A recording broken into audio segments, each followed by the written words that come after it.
Assalamualaikum warahmatullahi wabarakatuh.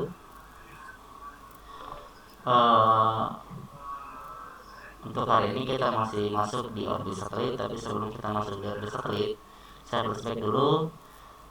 Kembali, satelit adalah benda langit yang tidak memiliki sumber cahaya sendiri dan bergerak mengelilingi planet tertentu sambil mengikuti planet tersebut beredar, contohnya bulan yang merupakan satelit dari bumi. Nah, eh, jadi yang penjelasan di sini adalah satelit alami. Bulan itu tidak mengeluarkan cahaya seperti matahari, tapi bulan hanya merupakan pantulan dari sinar cahaya matahari. Nah, pergerakan satelit dalam mengelilingi bumi secara umum mengikuti hukum Kepler yang didasarkan pada beberapa asumsi, yaitu pergerakan satelit hanya dipengaruhi oleh medan gaya barat sentral bumi. Satelit bergerak dalam bidang orbit yang tetap dalam ruang. Massa satelit tidak berarti dibandingkan dengan massa bumi. Satelit bergerak dalam ruang hampa dan tidak ada matahari, bulan, ataupun benda-benda langit lainnya yang mempengaruhi pergerakan satelit. Oke.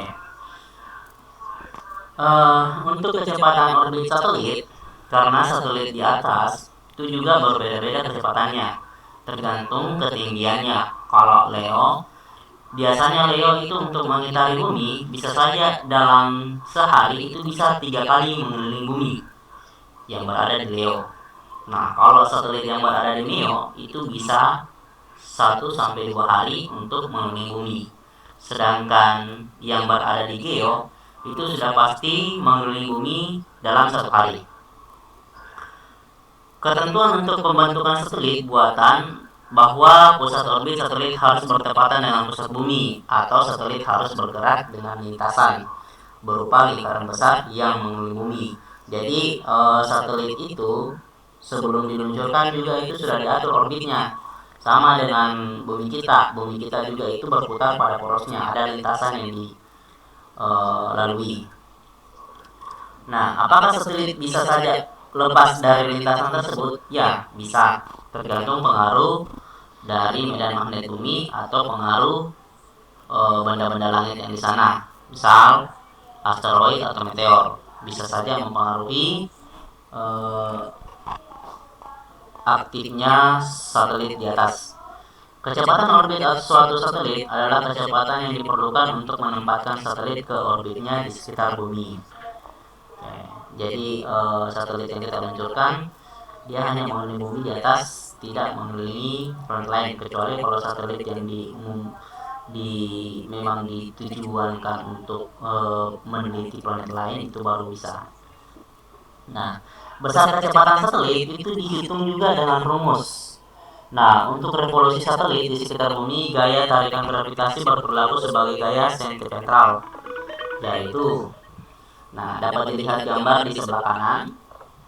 Nah, di situ ada bumi, ada jari-jari, dari pusat bumi menuju orbit satelit.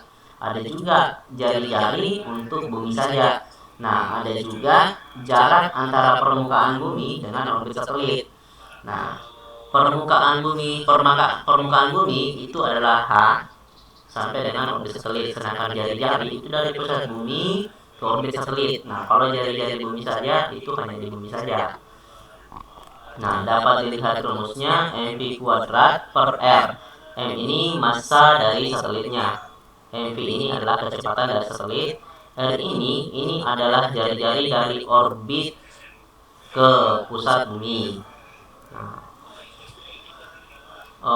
atau bisa saja sama dengan gravitasi bumi kali gravitasi kali massa satelit, ya, gravitasi bumi kali massa satelit bagi jari-jari pangkat 2. Sepuluh beratus. Nah, dari rumus tersebut kalian bisa analogikan, bisa kecepatan sama dengan akar dari massa bumi per jari-jari atau Massa bumi sama dengan gravitasi kali jari-jari bumi pangkat 2 dan jari-jari jari-jari dari orbit satelit ke pusat bumi itu sama dengan pusat bumi ditambah dengan jarak permukaan bumi tambah dengan jari-jari bumi. Nah, selanjutnya satelit geosinkronus atau satelit buatan. Jenis satelit ini yang secara terus-menerus berada di atas sebuah titik yang sama pada permukaan bumi, yang hanya mungkin diwujudkan bila satelit ini mengorbit di atas garis khatulistiwa bumi. Nah, mengapa demikian? Karena pusat bumi satelit tertuju pada pusat bumi. Satelit ini berputar mengelilingi bumi dengan periode yang sama dengan bumi berotasi pada sumbunya, tepatnya 24 jam. Nah, kalau kita misalnya menggunakan teropong untuk melihat satelit yang berada di lapisan geostasioner, itu kita lihat satelit itu berada tepat di atas bumi dan tidak bergerak sama sekali. Padahal bumi atau satelit sendiri itu mengitari bumi yang sama dengan perputaran bumi dengan matahari. Karena bumi juga berputar selama 24 jam sehari, maka satelit juga itu berputar 24 jam dalam satu hari mengitari bumi. Jadi seolah-olah satelit itu tidak bergerak sama sekali. Itu yang berada di lapisan geostasioner. Tapi kalau misalnya yang berada di lapisan Leo itu kita lihat kok pergerakannya.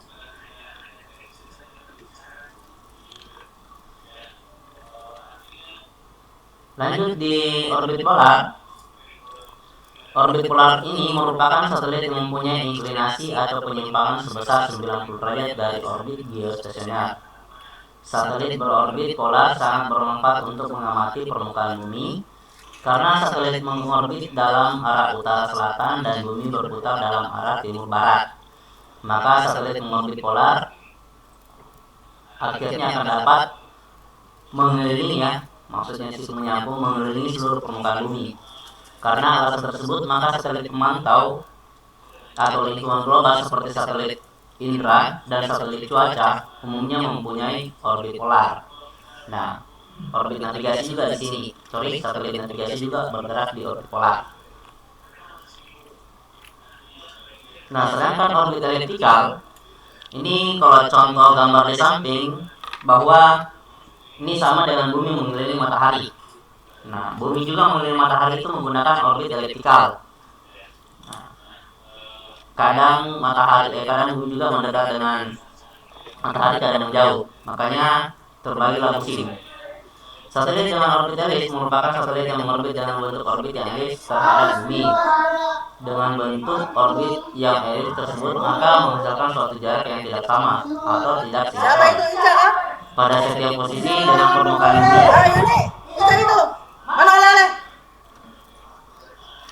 Bentuk orbit eliptikal pada sebuah satelit dapat ditunjukkan pada gambar di samping ini ya. Nah, jadi eliptikal itu satelit buatan itu kalau mengelilingi bumi kadang menjauh, kadang mendekat. Jadi dia tidak melingkar murni. Nah, sedangkan transmisi satelit, nah dapat kita lihat bahwa di sini ada gateway, ada program source, ada community reception, dan ada direct to home reception. Nah, untuk program source ini adalah sebuah industri perfilman yang akan mengirimkan data atau mengirimkan film ke gateway atau ke gerbangnya. Nanti dari gateway ini akan diteruskan ke satelit. Satelit di sini hanya sebagai repeater. Dia hanya tempat sebagai persinggahan dan akan melemparkan data tersebut ketika data tersebut dibutuhkan oleh orangnya. Kalau misalnya dia direct to home, biasa ini langsung ke rumah pribadi. Tapi kalau ke community receptionist, ini biasanya di perusahaan atau suatu tempat kegiatan. Nah, kalau di direct to home, misalnya ada yang menggunakan transmission. Nah, seperti itu. Nah, kalau sekarang kan penggunaannya di home. Jadi kalau di home, antena penerimanya itu berada di lokasinya Telkom. Nah, nanti dari Telkom itu ditarikan kabel sampai ke rumah. Nah, kabelnya kan melalui kabel listrik, nanti dari kabelnya bukan kabel listrik ya, tapi kabelnya numpang di tiang listrik. Nanti dari tiang listrik ada ODP, lalu dimasukkan ke rumah. Nah, tapi siarannya tetap berpusat pada di Telkom.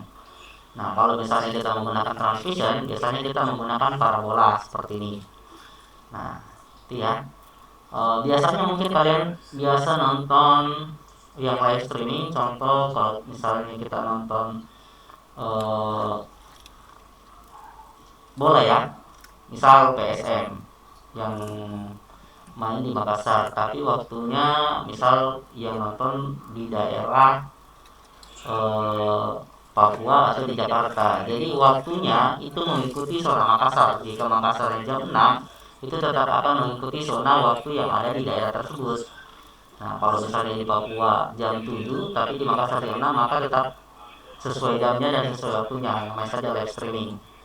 Nah, itulah fungsi satelit. Maka nanti dari program source itu langsung menembak satelit, tidak melalui lagi base gateway. Sorry, bukan base gateway, tapi tidak melalui lagi gateway-nya. Langsung saja ke satelit, baru ke direct to home. Jadi gateway ini adalah uplink-nya, bisa dari gateway, bisa juga dari mobil. Ya. Nah, mungkin kalian kalau biasanya lihat demo atau lihat kebakaran, biasanya ada mobil truk dari Metro TV yang ada parabolanya. Nah, itu biasa secara langsung. Nah, itu bisa langsung nembak satelit langsung ke rumah bahwa informasi atau ada informasi yang langsung terjadi pada saat itu juga. Nah, selanjutnya transmisi satelit. Nah, satelit merupakan alat dan orbit yang khusus untuk menerima atau menghantarkan data secara kabel. Jadi tidak ada satelit yang menggunakan kabel untuk menghantarkan datanya. Komunikasi satelit ini menggunakan frekuensi radio. Komunikasi satelit mirip dengan line of sight. Line of sight itu dia kayak garis lurus, nembaknya dia tidak sistem melempar saja, tapi dia line of sight, tergantung siapa yang membutuhkan data tersebut. Hanya saja salah satu stasiunnya yaitu satelit mengorbit di atas bumi. Satelit berfungsi sebagai antena dan repeater yang sangat tinggi. Sebagai repeater, berfungsi untuk menerima sinyal gelombang microwave dari stasiun bumi, ditranslasikan frekuensinya, kemudian diperkuat untuk dipancarkan kembali ke bumi sesuai dengan kompleknya yang merupakan lokasi stasiun bumi tujuan atau penerima. Jadi antena parabola itu bukan cuma yang ada di rumah, tapi untuk pengirim juga itu sama. Nah, jadi ada antena pengirim, ada antena penerima. Satelit itu hanya sebagai penguat saja, penguat sinyal. Oke, untuk hari ini mungkin sampai saja. Sekian, wabillahi taufiq wal hidayah. Assalamualaikum warahmatullahi wabarakatuh.